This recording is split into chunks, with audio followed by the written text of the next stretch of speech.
Hello and welcome to a closer look at Ohio's Reading Achievement Tests using data to inform instruction, the third and final installment in the series Fostering Student Success on the OAT Reading, Grades 5 through 7 Reading and Writing Informational Text.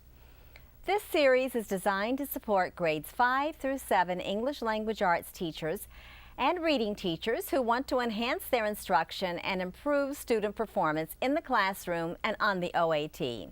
My name is Sheila Cannelberry, Reading Content Specialist for the Ohio Resource Center for Mathematics, Science, and Reading. Today, we will be discussing OAT reading data and how to apply it to classroom instruction. You can join our discussion by submitting your email questions about today's topic. Do so early, and we'll answer as many as we can at the end of the live program. You'll also find support materials, including a webcast handout, which you may find helpful in following today's program. Now, let's meet our panelists for today's webcast. Susan Massey is an English Language Arts consultant with the Ohio Department of Education, Office of Curriculum Instruction, and was a Title I reading teacher in Columbus Public Schools.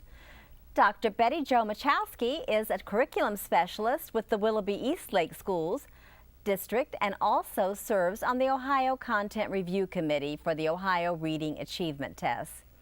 Jessica Sinkar is a 6th grade English Language Arts teacher at Olentangy Local Schools. Jessica is also an educational consultant for Battelle for Kids. Susan, Betty Jo, and Jessica, welcome. Thanks for having us. Thank you, Sheila. Now, I know our panelists are eager to share with you some of their thoughts on how to make the sense of all the assessment data schools receive and how to use that data to improve instruction and achievement. Susan, as part of the state assessment system, the Department of Education makes performance data available to schools. What are some ways educators can use this information? Well, Sheila, educators can use their state data to monitor, to evaluate, to improve, and to update teacher instructional strategies and skills. They can also identify areas for student improvement, and they can also use their state data to plan for professional development. The Ohio Department of Education makes it a priority, their #1 priority, to provide as many resources as possible for teachers in the field for this area. One of these resources is the Success website. Also, many teachers in Ohio are able to make use of school literacy coaches and regional literacy facilitators. These coaches and facilitators can plan professional development for teachers. This professional development is ongoing and sustainable. It provides teachers with intervention strategies and prevention strategies to ensure that students are able to receive the best curriculum available and possible so that they will be supported and can achieve in the area of reading. So schools and districts can use the testing data and the support they receive from ODE in many beneficial ways. How does your office use the OAT data that you gather? Well, at the Ohio Department of Education, this important information is interpreted by our assessment center. Our assessment center is able to compare difficulties of the reading standards for grades 5, 6, and 7. By looking across grade levels at the informational text standard, trends in performance are able to be established. And what are some of those trends that you're seeing? Well, our assessment center has provided me with notes on this very topic. In looking at Table 1, we can see that the multiple choice items for the informational text standard are more difficult than the multiple choice items for the acquisition of vocabulary, literary text, and reading process standard. What this means is that at grade 5, students struggle with the informational text standard, while they perform much better with the acquisition of vocabulary, literary text, and reading process standard. At grade 6, we can see that At the acquisition of vocabulary standard, informational text standard, and literary text standard, there are still differences. However, the difference is not statistically significant. This means that at grade 6, students are improving in the informational text standard. In looking at grade 7, we can see that there is no statistical difference at all between informational text and literary text. So, the good news is that by grade 7, students have improved in the informational text standard. However, when answering constructed response questions, students at grade 7 still struggle with this standard. For the informational text standard, many students still perform poorly with some of the informational text benchmarks. And when we disaggregate the data by subgroups, we find that for African American and Hispanic students, the rate is even lower. For the general population, most of the students perform at about 80% at or above the proficient level. But as I stated before, for African American students and Hispanic students, the rate is lower. That's a really good point, Susan. And sometimes we do need to disaggregate the data to provide the most meaningful insights. Jessica, how do you use data in a way that's meaningful for your students and for your practice? Sheila, most often I use state assessment data to reflect on my own practice as a teacher. One reflection is trying to identify the stories behind the numbers. For example, I use the growth data that is provided by the state. 2 years ago, I was very proud of my growth in reading. My boys and my girls together as a class of 75 seemed to grow as a whole. However, when I broke the data down, I realized that only my girls were growing. Their scores increased doubly and the boys did not grow at all. By being able to reflect on my practices during the year, I realized that I was selecting books that with girl protagonists and that girls enjoyed, but not books that boys were enjoying. So now I try to incorporate more books that boys would like, such as nonfiction. I believe it is important for teachers to self-reflect upon their practice and to break down the aggregate numbers because it can reveal important trends and student achievement, and it tells you what your students really need that the global numbers don't. A good place to start for the data and tools for reflective practice is the Success website. I agree with Jessica. The Success website is a highly useful tool. I am often asked by teachers, how do we begin? Where do we begin? And if you're wondering how to begin with the Success website yourself, the link to the Success website is located under the support materials in this webcast. Oftentimes we have to ask ourselves, though, what led the student to low performance on an OAT, and there's building blocks that lead to comprehension, and those building blocks are 4, and sometimes we call them 5. In our district, reading level is very important. Second being fluency rate of students. Third being the comprehension scores they're getting, whether it be an OAT score or a common assessment. Third or fourth, sometimes we're looking at self-monitoring, whether a student is able to think and question while they're reading. And as a 5th measure, even at the 5th through 7th grade level, we will use the student's ability to, how well they use phonics and how well they were able to decode, and if that's impeding their ability to succeed highly on an OAT. So considering this 4 or 5 pieces of data, we provide this to our teachers on a spreadsheet. And we provide it in a longitudinal manner so that they can see how the students performed in these areas as the year prior to, as well as the year that we're in now. Teachers have access to this data at the beginning of the school year, so they can properly plan for instruction even beginning then. In our particular district, we use particular tools for these measures. For comprehension, we use, of course, the data from the OAT, but we have common assessments for each content area as well. The second one being reading level. At the 5th grade level, we use a running record, and at the we use a Rigby running record. And at the 6th and 7th grade level, we use a QRI. We use the Qualitative Reading Inventory, 4th edition. When we're identifying the fluency of a student, the tool we use is the Ames Web Fluency Probe. And as we're wondering if a student has any gaps in their phonics development, we use something called the DSA, which is a developmental spelling analysis. And in order to find out if a student can self-monitor, we identify that through small group discussions and reading opportunities with students as well. We sometimes can measure them on tests themselves, asking students to place sticky notes or to mark up their text showing where they've questioned and had thoughts during reading. Then, Betty Jo, in your district, you are really supplementing the OAT assessment results with a variety of assessment tools that you use at the district level, and that gives you a more complete picture. Can you talk a little bit about how you use all that data and all that evidence to inform instruction in your district? I can, and I want to make a note that we do not measure that data all throughout the year, just 3 times a year, the beginning, the middle, and the end. And on a spreadsheet, we will provide for the teachers how students did in these areas, whether it be fluency, reading level, comprehension, phonics, or self-monitoring.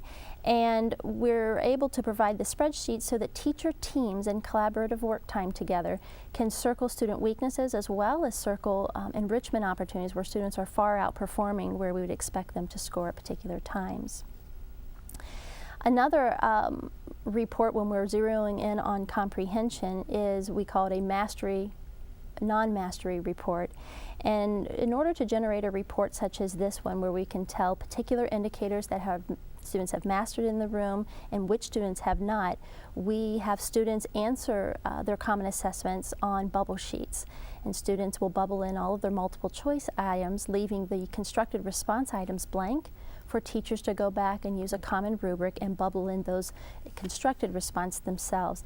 We can quickly place those through a scanning system and create data reports for teachers in real time, letting them know in 1 day or 2 days which indicators are truly mastered and not. Another important thing to mention is our teacher observation sheet, and I believe this is most effective for daily practice, and when we're just trying to find out on a daily practice, not a high-stakes test, how students are doing with our state indicators. And on the tracking sheet, at the top of the tracking sheet, you can see the target skills that a teacher is teaching that particular week. On the left side, you have the names of the students that are gathered around the table that the teacher has an opportunity to observe. But within that state indicator, we're kind of looking at how far back do we need to scaffold instruction for a student? What part of the indicator can they do? And we use that information to plan for tomorrow. For example, on the track sheet that's in our handout, there's a student, his name is James on the sheet, and clearly he can identify and describe the indicator. The example is inference. He can tell you what an inference is. When we ask him to identify it in text, meaning find some clues in the text that led him to make an inference, he can do that. But where he is weak is when he takes those clues and has to lift them off the page and then write a constructed response item. Because we have those clear-cut documentation there ready to go, we know how to dig in and help James starting with tomorrow's instruction. And it helps us to know how to scaffold instruction for students. Wow, you are very systematic and thorough in the way you're collecting and analyzing and using the data. Could you give us an example of what it might look like, though, for a particular student? Sure. I'll use an example of just John Doe. John Doe is an 8th grade student, and according to John's data, he's reading at a 6.2 reading level, almost 2 years behind. His fluency is 90 words per minute, where we would expect him to have 145 words per minute as an effective reader. And his comprehension looks pretty strong in writing and in math, but 3 subject areas look like they're a little lower, and that's reading, science, and social studies. When we collect information of whether John Doe monitors while he's reading, the answer, according to the teacher who responded, is no. So what we choose to do as a collaboration team is to help understand how to help not just John Doe, a single student, but how do we help students with a profile very similar to this? How do we provide interventions, appropriate interventions within a classroom? So to give you specific examples, since John is a below-level reader, We need to provide some strategies for John rather than to have him just read out of a textbook or something we've provided the kids to read. Interventions, appropriate interventions within a classroom. So to give you specific examples, since John is a below-level reader, we need to provide some strategies for John rather than to have him just read out of a textbook or something we've provided the kids to read that day. We need to provide a appropriate text introduction where we've implanted vocabulary that John's going to come across, and also some confusing concepts that he might be able to read but not be able to understand. So implant some prior knowledge and so an appropriate text introduction when it comes to reading the textbook or reading for pleasure in the reading classroom. John's low in fluency, so we want to make sure we provide him with a research-based intervention for fluency, something like scooping or phrasing. Something like a repeated reading would be an appropriate intervention for fluency. Also, we know that when it comes to comprehension in 3 subject areas, reading, science, and social studies, there's reason to dig deeper into that data to find out why he's low. And when we did dig deeper, meaning we looked at the actual test that John responded on, we found that his weakness was in constructed response. So our team discussions will go towards what will we do for students of this type who have a difficulty with constructed response, and an answer to that might be, let's make sure we support them with a strategy such as Box It. And the Box It strategy is an opportunity to have students read a question, focus on the performance verb, even underline those performance verbs, and then set up a graphic organizer. And the organizer looks like 2 boxes for a 2-point response. It looks like 4 boxes for a 4-point response. And in short, this is how we kind of pinpoint particular data and inform decisions on students in our teacher teams. With all of that focus, students like John are bound to improve. And Betty Jo, you mentioned that your teachers plan targeted lessons based on the data. And of course, the ORC has a wealth of resources, instructional resources and professional resources that can help with this planning. And I want to point out that on the webcast with the materials, there are some sample mini collections where we've collected ODE assessment items for a particular informational benchmark, and then we paired them with some ORC instructional resources. And right on the website, you can, for the webcast, you can see instructions on how you can make similar collections, and the directions are right there for you. So please, hope everybody else, check them out and do that. And let's turn to Jessica now. Jessica, you have already touched on this a little bit, but a common question educators ask is, how do I use data to support student learning in an effective way? And I'm wondering if you could say more about what you found to be especially effective when you're connecting assessment data to your own teaching and to your learning. Sure, Sheila. At the beginning of each year, I pull performance level data as I plan instructions for the academic year, and I refer to it as I plan each unit during the year. However, I use formative and summative assessment data to plan for day-to-day instructions. In my classroom, I do a lot of project inquiry-based learning, and I feel that students can apply their knowledge in projects, but they also need to be able to apply their knowledge in other ways. One way is to answer OAT test-like questions. I use the Success website to create test-like questions so students can make connections back to the test during the year. I try to use some of the same or similar wording when creating the test questions and assignment questions. I gave some examples of these question stems in the webcast handouts if you would like to look at those. When students see these kind of questions, they become more comfortable with the test format and what is being asked of them. And when the time comes to take the OAT, they feel more comfortable because they've seen the formats in the same kind of context. The results from my formative and summative assessments during the year help me identify strengths and weaknesses in student learning, and that really helps me plan day-to-day instruction and interventions. I really like that idea of using those similar formats and contexts with the questions, because then when students get to the actual test, there are no surprises. And Jessica, we sometimes hear teachers say they feel as though they're drowning or at least swimming in data. How are you managing it all without becoming overwhelming? I really want to convince teachers that data doesn't have to be scary. It comes in many shapes and sizes. It comes in letters, numbers, checks, symbols. It doesn't have to come from a 50-question test that you have to spend hours grading. Sometimes 3 to 4 questions can give me the feedback that I need to see if students are learning a concept. When I'm grading these short assessments, I can quickly separate the results into 2 piles. Students either understand the concept or they don't understand it. After analyzing the results, I can plan for alternative learning methods or additional instruction if needed. By analyzing the results, I can ask myself, what skills should I focus on in small groups, or do I need to revisit the concept and focus on it in a whole group setting? And there are many reasons why I like using data in the classroom. I feel that it allows you to gather information about student learning and provides feedback for students and me.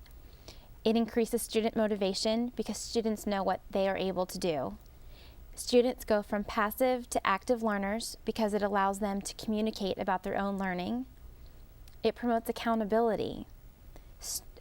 Students can also use the data to set individual goals. It also influences students to make choices and complete assignments about what they need to learn. It provides evidence and shows what learning looks like, and it really helps in planning and modification of instruction, like I said earlier. So data can empower teachers and students, and Absolutely. Wow. How do you think data can help students with their self-efficacy? When my students are working hard in the classroom, they're able to talk about their learning. They can set individualized goals that are on target. They can analyze pre-assessments and post-assessments, and they can compare their learning to a standard. They know what they're expected to know. I believe that when students are involved from the beginning, they're more ready to learn. It's important to ask students what they already know and what they need to focus on. And when students are accountable, they know what they need to know. They know what they need to learn. By using the data, students can complete an academic progress self-evaluation handout, and there's an example in the handout selection, and they can identify their own areas of strengths and weaknesses, and this will in turn help them set their individualized goals, either for the 9 weeks, the content area, or for the year. And once they've set those goals, how do you follow up on that? When I conference with students and students share their self-assessments, they can gain a better understanding of what they need to learn and they're able to explain their own areas of strength and weakness.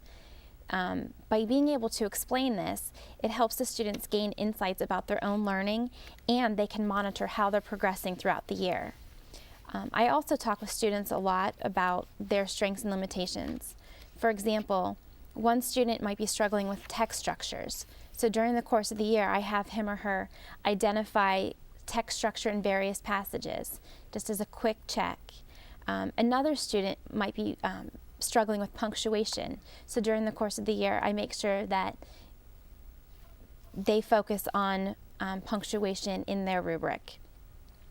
The students and I both keep reflective notes on where they are and their skill level and progress, and that helps inform my day-to-day instruction.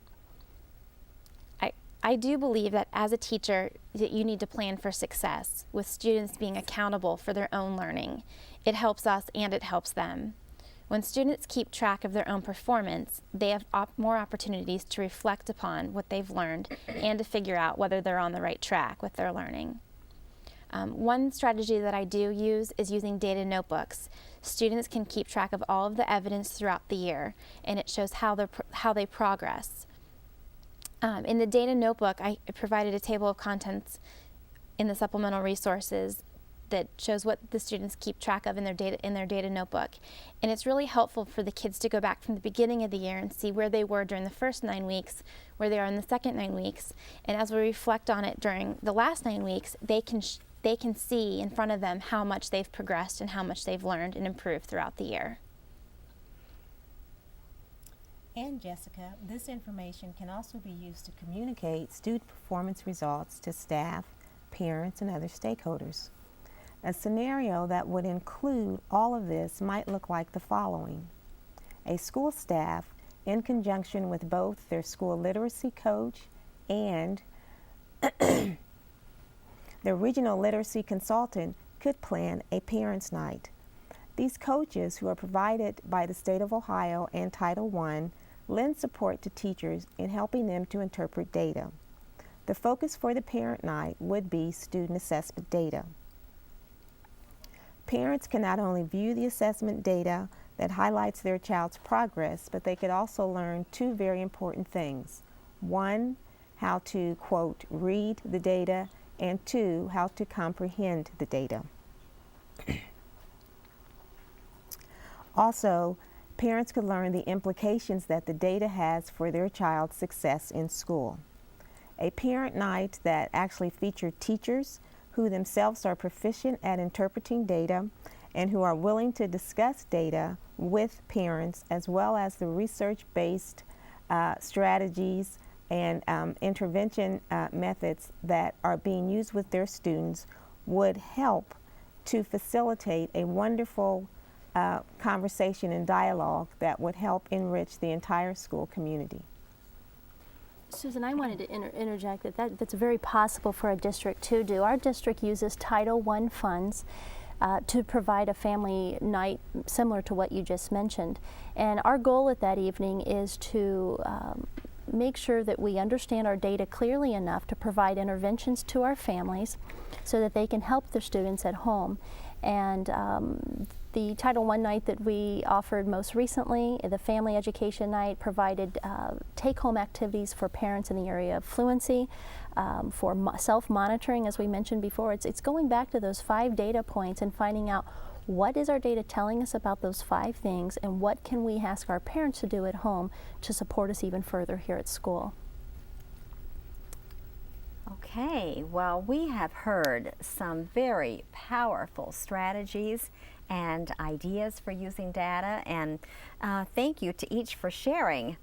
And now we have been getting some email questions from our viewers, and I don't want our time to run out without taking as many of them as we can. So let's go ahead and try to answer some, and just see what we have here.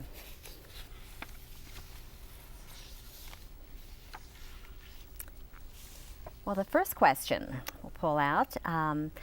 I feel as though I spend most of the school year preparing students for the OAT and other assessments, thus leaving little time for other important learning.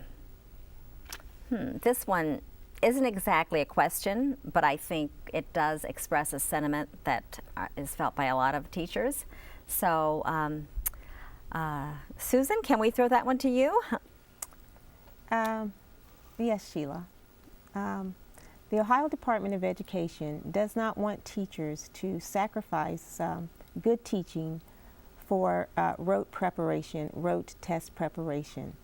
The Ohio Department of Education would promote the good teaching that goes on daily in Ohio's classrooms.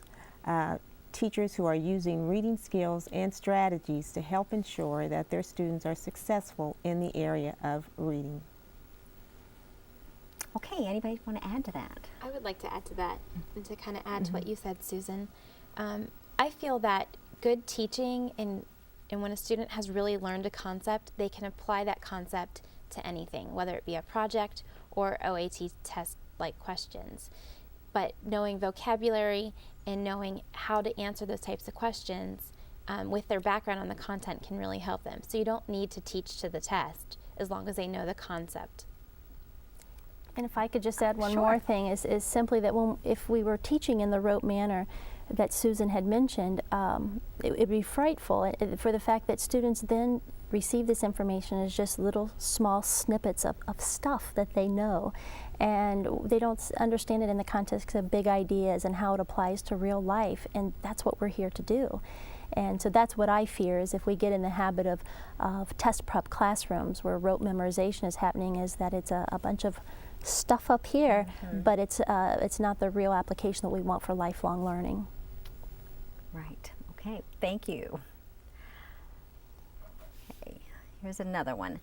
By the time we get our assessment data, the school year is ended and the students are moving on to the next grade.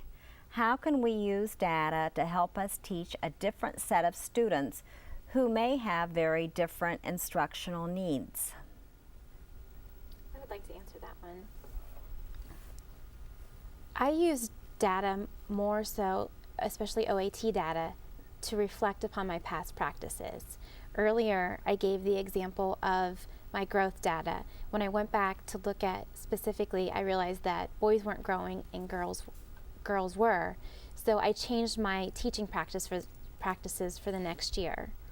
Another example was when I went back and looked at my OAT scores as a class, I had large groups of students doing poorly on certain indicators.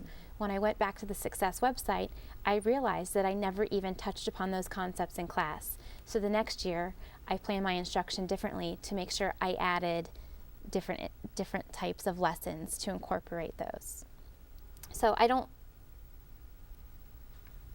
think that you can really use the data as a reflection tool to plan instruction as opposed to using it for individualized students. That makes sense. You know, and I have found that the more opportunities that we have for very focused collaboration time with teachers where we've practiced how we're going to handle the data and how we're going to react to the data, I find those are the teams, the schools, the districts that really look to solutions, even if the data's changed from last year. It's different students, yes, but the needs are still there, and we have a system in place for dealing with the situation or the data. And that's what I would call a school or an entire district that has a very strong, viable response to intervention plan. So even though the face has changed, we have a real way of reacting to that in a systematic way because of that RTI plan. Okay, good. Let's see if let's take a couple more. Here's another one. I am a new teacher and reading and interpreting data is new for me. What ideas do you have for helping me get started? Well, Sheila, I would encourage new teachers to seek out opportunities for professional development, to visit and interact with the Success website. The Ohio Department of Education, in conjunction with the Ohio Resource Center and the Literacy Office at the Ohio Department of Education, sponsor many exciting initiatives each year. This year, once again, the annual Literacy Institute is taking place June 15th and 16th, and this institute will offer sessions on the teaching of informational and nonfiction reading and some sessions on data. So that would be a good place for a new teacher to begin. Great suggestion. I would also add for a new teacher to quickly get your hands on the curriculum map for your content area and to see how we've decided as a school team to pace out that instruction, and then to start with the end in mind, knowing where we need to be 9 weeks from now. What am I going to do to get there? And I think it's a fine idea to start with a pre-test of those items or a pre-quiz. It doesn't have to be a formal test. It can be a hands up, hands down, formative, to see quickly, yes, this is the curriculum or what I plan to teach, and now what's my audience like? What are the students? How are their abilities? And what am I going to need to do for instruction based on what I just learned about these students? Sure. I would also suggest to start small. You don't need to analyze every test question and every data point. Maybe start with one concept and go from there. And also, it doesn't have to be OAT or test data. It can be the formative assessment, like you're talking about, hands up, hands down. It can be just a quick quiz that you give in class and go from there. And involve your students, because when they're involved, they're going to give you more support as well. Okay, good. Here's another question for us. How do you make sure not only students who need intervention, but also students who need to be challenged, gifted, are truly challenged to show growth? There doesn't seem to be enough time with so many diverse learners and a test that is meant for one type of learner. Any thoughts on that one?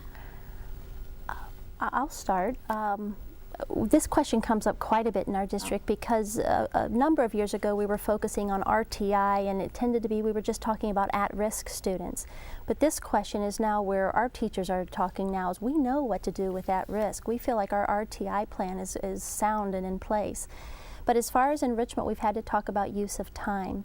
And what we have suggested to teachers and practice with teachers, and to see if what we're suggesting is actually viable and can really happen, is to structure your 40-minute period or your 40-minute period with 10 to 15 minutes of a model of a modeled lesson where you have thought aloud and you have shared with them the content that you're expecting.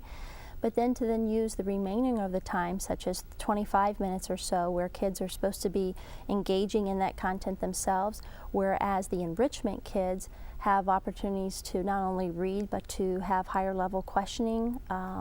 They may have response journals, whereas we're asking other students to respond to particular questions. We may ask them to create their own thoughts and responses in something like a 2-column journal. Another way of compacting is to pre-assess and see what they already know, so that we know that we do not need to cover that with them. So really knowing where your students are, and knowing that after that modeled lesson where the whole group is involved, that the classroom structure of time will be where the kids who have it, we mentioned the have-is and have-nots, the kids who have it have an enrichment experience, and the ones that do not have our time in reteaching or scaffolded instruction. So I think getting your heads together as a teacher team and say, hey, what do we believe is appropriate enrichment? And we could come up with a whole list of things, but let's just bite off 2 or 3 things that we believe as a staff, and let's just try those in getting started. Yes, there is so much power in collaboration. I think we'd all agree on that. I can add to that a little bit too. I mentioned earlier having students set individualized goals, and when I conference with kids, if there's a gifted child wanting to focus on punctuation and I know they're beyond that, we'll have a conversation so they know where they need to be and where they need to go. And so when students can set individualized goals, and I know where each student in the classroom is working on something different, it's easy to differentiate instruction that way as well. Mm-hmm. There's a lot of buzz across the state with students developing I can statements, or we providing them with I can statements. And when students have where they're headed, their map of where they're headed in the curriculum for this week or this 9 weeks, and can cross off things that they have already mastered, not only is that gratifying, but they also know that I have some now other choices in what I'll learn because I know this already. I'm glad you mentioned that, because in Jessica's webcast material, she has some sample I can statements for informational text. And we are running out of time, but there's one, we have other questions that have come in, and I hope we can at least address part of this one, Susan. This person is asking, when are the test dates chosen for the following year? We are wondering order to plan spring break around it better. Our school is starting testing the day after we come back from break. Not ideal.